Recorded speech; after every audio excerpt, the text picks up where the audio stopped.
So I am currently in the lobby of One Canada Square. For those of you who don't know where that is, it's in the heart of Canary Wharf in London. It's 9 o'clock in the morning. I have a meeting in half an hour to be shown some office space. I'm trying to do this one stealthily as I sit and wait. So what am I doing? Why am I here? Well, for those of you who don't know Canary Wharf, financial heart of London, of the world, and just incredible buildings here, incredible culture, incredible design, and I've passed through here many, many times throughout my career for both professional work around this area and also for personal, experiences with friends who live within a few miles. And one of the things I'm going to try and do is open an office here, and today I'm being shown around. And one of the most amazing things about being here right now is just like the beauty of every single detail, like the way the sofas are laid out, the magazines are perfectly laid out, the attention to detail is beautiful. I've been walking around for about the last hour. I got to the environment about 8:30. I've had some breakfast in a coffee shop and pain au chocolat and black coffee, which was great. And I've really just been walking around the estate of Canary Wharf for the last hour and a half and taking in the beauty really, but also the elegance. I'm building a brand at the moment.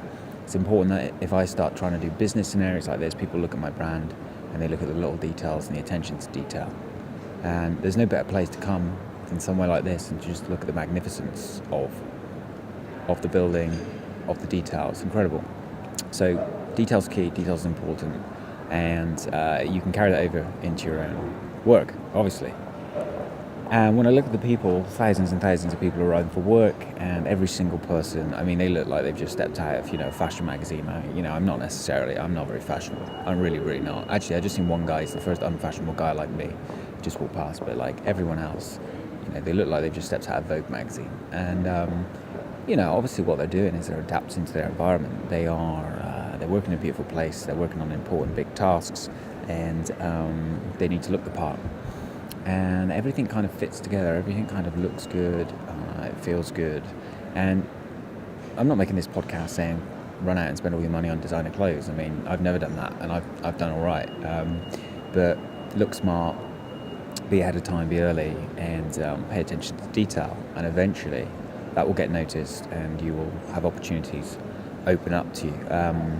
I'm not sure if you listened to the podcast from yesterday yet, where I was lucky enough to meet Trevor on the train on the way up to London, and he was talking about how he won the lottery a few years back. And what I was trying to get across in that podcast was that small details and small things and small steps can lead to huge things.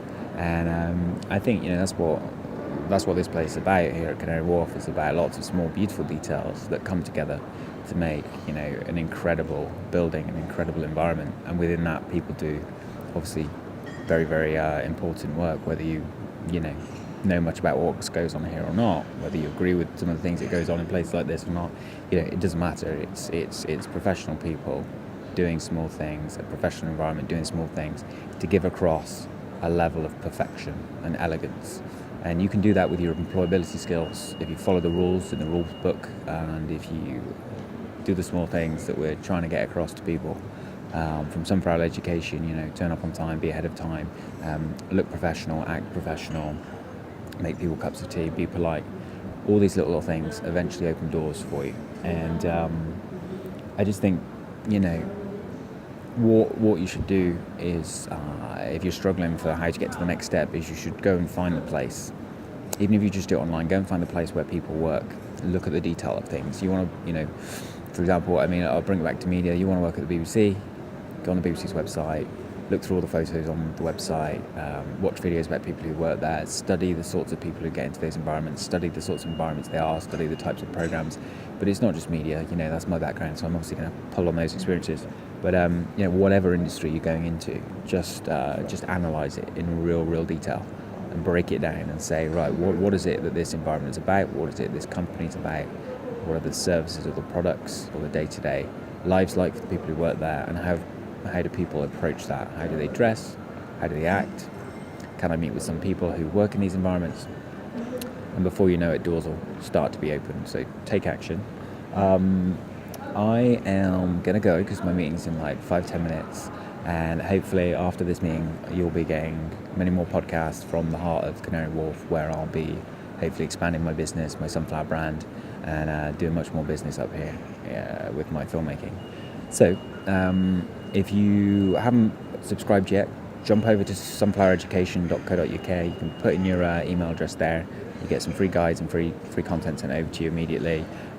There's some paid bits over on the My Shopify site if you're interested in the rulebook and the top tips guide. That is sunflower-education.myshopify.com. You can go there, have a little look at some bits. And yeah, if you can do me a favor and spread these podcasts, audio podcasts around on your social media, maybe send it to 3 or 4 friends that you think might be interested in trying to develop their employability skills and become a very strong professional in whatever industry they're trying to get into. I'd really, really appreciate that. And if you've got any feedback, once again, just leave comments on the Facebook page. You can go to Facebook, type in employability resources from Sunflower Education. We'll always try and take on board your feedback and any questions. We'll try to get back to you, but we're definitely very keen to hear from yourselves. And if you can like that page and share that once again, that's great for what I'm trying to achieve and what we're trying to do at Sunflower Education with trying to pass over employability skills. Okay, wish me luck, and I shall speak to you. No, I won't speak to you, but I'll make another one of these soon, and hopefully you'll find some use in it as you build your careers. Take care. Bye-bye.